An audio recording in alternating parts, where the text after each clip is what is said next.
So we are here today to talk about developing the future of convenience and the power of testing in our lab stores. So firstly, who are we standing in front of you? So my name is Steve Gell. I lead a small team of people in the co-op, and my role is to make sure that new solutions are developed to link in with blueprints, formats, and new concepts. Hello everyone, I'm Iona Adams and I'm the Lab Store Programme Manager. Sorry. Hi everyone, so I'm Lee Broadbent, so I'm former Identity Manager at Co-op, so my team designs and develops the permanent branding, signage and look and feel. And lastly, I'm Howard Sullivan. I'm co-founder and chief creative officer of a retail innovation agency called Your Studio. Yeah. So good morning everyone. Unless you've got a 2-year-old like me, then good afternoon. So lab stores, what are we about? So we wanted to create a learn fast, fail fast and replace environment. It might sound a bit strange, but we've got 3 stores where we wanted to test proof of concepts. We wanted to work a little bit outside the box. So in normal life, we would get an idea presented to us and it would take months, even years before it went to a full test and trial. So we wanted to skip all that and present 3 stores that we could test this in.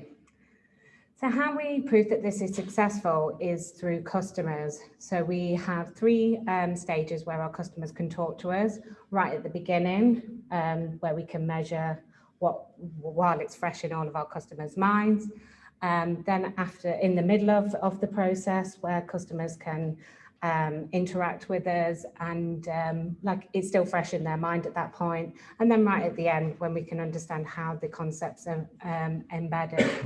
And then what we do is we make a recommendation back to the business to take it on to a full test and trial or to replace at that point. So we were tasked with being edgy and practical, being brave and affordable, which is not an easy concept when you've been given a budget to work in as well.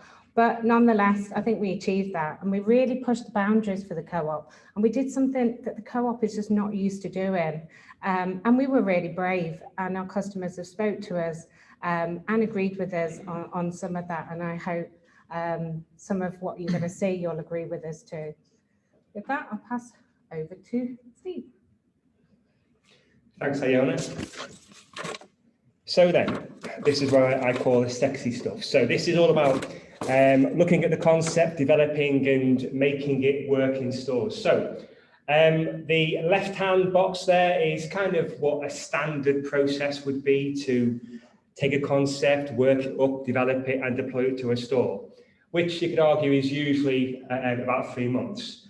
The right-hand box is how we worked lab and the power of testing quickly in an agile way. You can see there the brief is circled.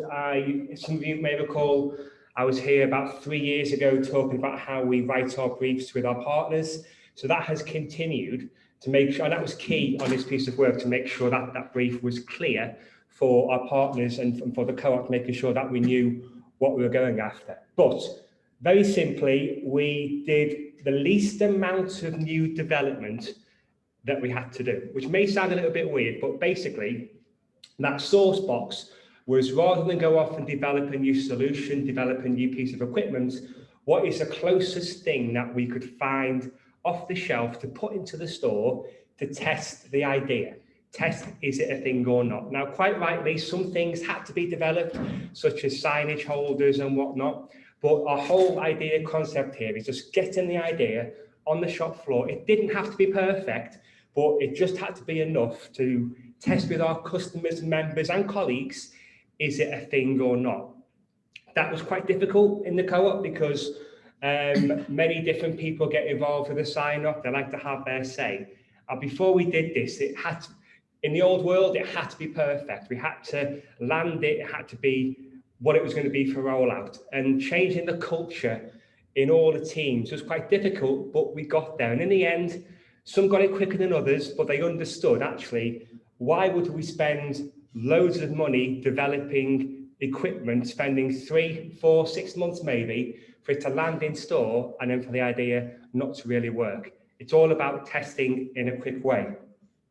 Our approach to this was actually getting our partners in identity, our partners in equipment, working together with the co-op team in order to work together in order to land it right first time. Again, this was difficult at the start. Some worked better than others, but the key thing here was getting the equipment and identity right at the start of that journey, going away, having a conversation offline, not involving co-op, and together coming to the team with that solution.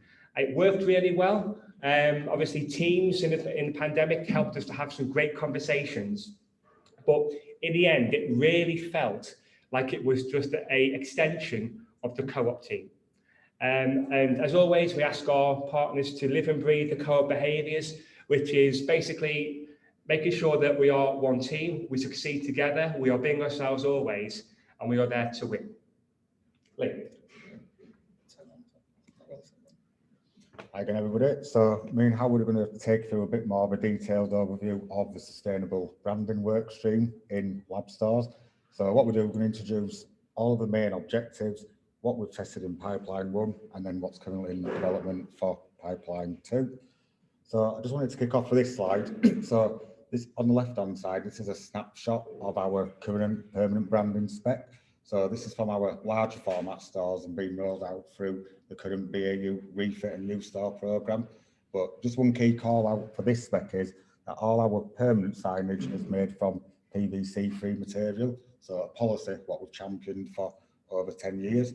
But we feel the times right now is to challenge that and start to look for better eco alternatives.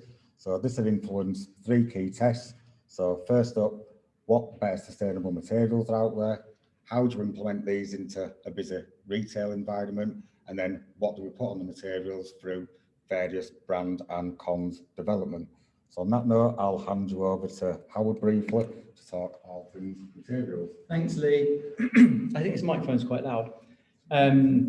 So first, I mean to say, to ladder into what you've all described, the idea of the process of working really fast. We did so much work connected as one team, didn't we, with all the suppliers, Iona's team, Steve's team, Lee's team, with this mission of kind of working fast, iteratively through a whole series of different designs that were tested, trialed, and Liz at a company that now I've forgotten, Sigma, said a really good thing, just as we were talking earlier in the break, of FAIL standing for first attempt in learning. And I think the ambition of Co-op, it's one of our plum clients, we love working with them.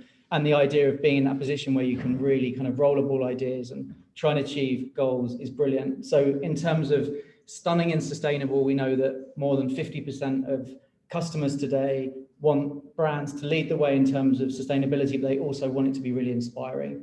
So our mission was looking at Co-op, high, I, buy, signage, whether it needs to be there, what it's made from. And a lot of the work we did was auditing whether a sign even needed to be there or a material needed to be there in the first place. And then we researched in a really adventurous way all the different possibilities of materials that then, on the next slide, I think we can see the different work streams and how we work through them. Oh, sorry, I'm actually, responsible for it not changing. So Pipeline 1, you can see it was the big idea, switching out a lot of the materials that were there. We found some really, really amazing, sustainable, circular, recyclable materials like cork, like craft board. We work with some brilliant suppliers, Displayplan, Astley, to name just a couple who are really, really brilliant to work with. And the idea was pulling out some personality, thinking about the warmth that you want to experience on a convenience shop. It's a really lovely environment you're in. However quick you're in and out, you want it to feel harmonious and that it's a sort of soulful experience. And that really ties into all of Co-op's values around cherishing the people that are their clients and making the best experience. And as you can see from Pipeline 1 to Pipeline 2, from the customer feedback, as Iona mentioned, which is at the core of understanding what's working, what's being received well, the feedback was the idea of some embellishment. It was really, really warm and really positively received. But in stage 2, we've looked at really bringing in a lot more personality, a bit more color with very, very sustainable materials, looking at icons, looking at more color. We looked at the legibility in the first set of tests. And there's some really, really exciting stuff ahead beyond this, looking at waste streams in store and how that can also become a circular loop of material creation back into the store. So on that note, I'll hand back to Lee. Yeah, so I keep mentioning about the permanent, is this even working? Try that one, that's really loud. Yeah, this is really loud. Yeah. Yes, I keep mentioning about the permanent identity spec. So what we want to challenge ourselves now is to start thinking more semi-permanent. So this is about creating a more dynamic and flexible spec. So a signage spec in stores which our store colleagues can easily change over, recycle and refresh, and then overlay POS so we can keep the areas alive and up to date and dynamic. So pipeline one, what we saw testing was the positioning of these semi-perm opportunities. So from a high and buy level. So what's the durability of these materials? Because they're quite new to Co-op. So how do they perform in that retail environment? And then various fixing methods. So from a high level, we use the hanging rail system. And for the high and buy level, just so we could test at pace, we use an off-the-shelf system, just so we can get some key learnings. So what we learned from pipeline one was durability was considerably reduced when there was no sort of robust framing system, any equipment frame in place. So pipeline two saw us working with Steve's equipment team and suppliers in the room to develop an in-fixture framing system. So across the store, standardising dimensions at high and buy level, so ensuring consistency in the best use of material, and then also ensure that we've got that key flexibility of colleague changeover and POS overlay. Next one, this all around championing convenience, so create an easy shop from the high level navigation, but also bringing that navigation down to high level, so into the customer's line of sight. So pipeline one, what we did is we pulled out various missions around the store, but used traditional grocery naming, so beers, wines and spirits, frozen. They started to look at different namings such as quick and easy meals and the cook at home solution or scratch cook items. We also use high level and materials to create these key zones around stores and then pull out these various destinations. Then pipeline two, what we've seen is we're developing a set of mission solution category naming now. So it's all around aligning and influencing to the customer mindset of how we think and want these customers to shop the area. So some examples on screen are something for the lunch occasion or sharing, something for getting together, a quick and easy meal or something to cook from fresh. We're also developing a suite of iconography, so these will act as visual beacons around the store. And then also a range of supporting comms, which is all about reinforcing the mission solution and how that can address our customers' needs and wants. Then last up for me, it's all around communicating our core difference, so through the semi-perm comms. So this has been a continual journey from pipeline one to pipeline two, and where we best communicate this from a high and buy level and whereabouts on the customer journey.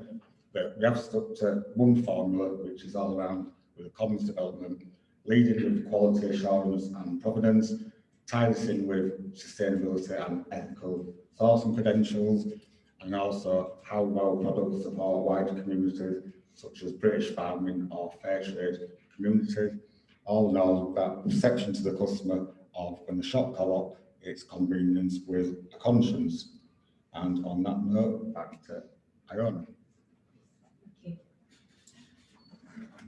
So pipeline one that we keep talking about was our launch pipeline.